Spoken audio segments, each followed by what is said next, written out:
சரஸ்வதி தேவியை மனதில் அழைக்கும் வழிமுறைகளையும் அவளது காயத்ரி மந்திரத்தின் ஆழமான அர்த்தத்தையும் ஆன்மீக உளவியல் பாசுரத்தும் விவரிக்கப் போகிறோம். பக்தி, ஞானம் மற்றும் அமைதிக்கு அழைப்பு. சரஸ்வதியை மனதிற்குள் அழைக்கும் 3 வழிகள்.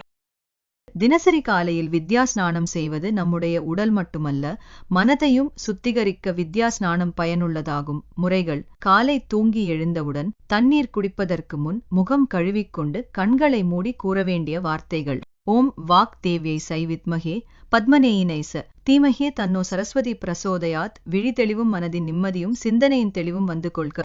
இது ஒரு சுரங்க வாயிலை திறக்கிறது. அந்த வாயில் உங்கள் உள்ளத்தில் அறிவாக விழுகிறது. மன அழுத்தம் மற்றும் குழப்பம் அடையும் நேரத்தில் அன்னபாக்கியம் கவனிப்பது. உங்கள் மனதில் கஷ்டங்கள், குழப்பங்கள் இருக்கும்போது வீணை சத்தம் அல்லது தூய இசை கேளுங்கள். வெண்மை நிறத்திலான படத்தை உற்று பாருங்கள். முடிவெடுக்க முடியாத சந்தர்ப்பத்தில் ஒரு வெண்மை பூவின் மீது பார்வையை செலுத்துங்கள். சரஸ்வதி அதை உங்களுக்குள் பேச விடுவாள்.